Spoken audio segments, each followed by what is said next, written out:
Hello po! Welcome back to my channel. Alam nyo, matagal talaga akong mag-upload. Pasensya na po sa mga nag-aabang. Actually, naisipan kong mag-upload kasi nung chinek ko yung channel ko, ang dami na pala. Almost 1,000 na. So for today's video po, ipapakita ko po sa inyo kung paano o ano ang sitwasyon dito sa Nova Scotia, Canada pag may snowstorm.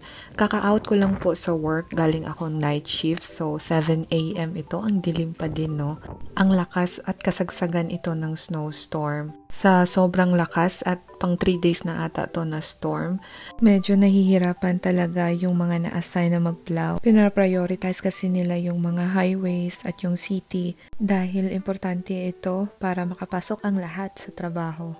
Kahit po alas 7 na ito ng umaga ay para pa din siyang gabi kasi madilim talaga pag may snowstorm. Sa mga nagbabalak na pumunta dito sa Canada or dito sa Nova Scotia, advantage po talaga na mayroon kayong sariling sasakyan kasi po pag ganito wala masyadong bus or cancel yung mga biyahe ng bus, buti na lang po at hinatid ako ng mabait naming nurse. So pag nakatira po kayo sa bahay ay responsibilidad nyo pong mag-plow sa hallway nyo.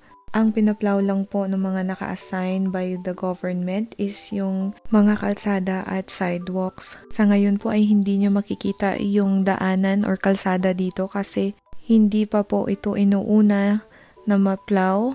Priority nila yung mga nasa sentro. Napaka-importante din pag meron kayong sasakyan, dapat naka-winter tire yung sasakyan nyo para hindi po kayo ma-slide. Nagkataon na nadisgrasya kayo at alaman na hindi pala kayo naka-winter tire ay kayo pa po ang mapa-penalty. Ito po ang nakikita kong isang disadvantage pag nakatira kayo sa isang bahay kasi kayo mismo ang magpapala ng mga snow para sa daanan nyo. Kasi po pag nakatira kayo sa condo or apartment, yung management na mismo yung mag-a-assign o magpapabayad ng mga magpa-plow doon. Masaya mo pong tignan na magpala ng snow pero sa totoo lang po nakakapagod kasi ang bigat niya. Sa una lang po masaya ang snow pero pag palagi na napakahirap po kasi aside sa hassle po siya pag nagko-commute ako at napaka-hassle din kasi ang dami mong damit na susuotin para lang hindi ka lamigin. Na-realize ko din na mas mabuti pang mag-plow agad kasi pag hinayaan mo ito mga ilang araw o ilang oras, maninigas yung snow at mahirap na po siyang i-plow. Mas mabuti po na parang ganito pa, parang powder kasi madali lang siya palahin.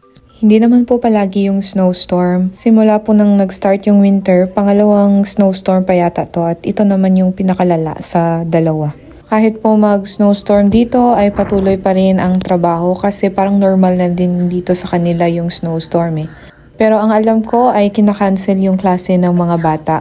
Sa oras pong ito, ang temperature po ay nasa around -8 or -8. Kung bago ka lang dito sa Canada, talagang malamig na ang temperature na ito. Kahit pa na may suot kang winter jacket. Naalala ko din nun guys, nung nasa Toronto pa ako, nagtatrabaho ako sa isang food chain.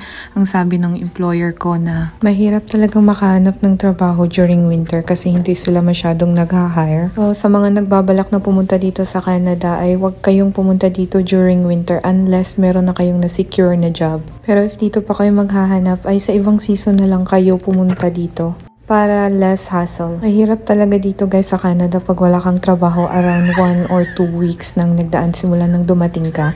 Kasi labas ka ng labas ng pera and to think na dollar yung gastos mo at hindi ka kasyadong malaki yung dala mong pera ay mauubos at mauubos talaga yan. So, dapat pumunta kayo dito. You have planned everything. Meron kayong trabaho. At kung wala pa man, ay piliin nyo talaga yung season na madaling makahanap ng work. Hanggang dito na lang po. Don't forget to like and subscribe. Bye!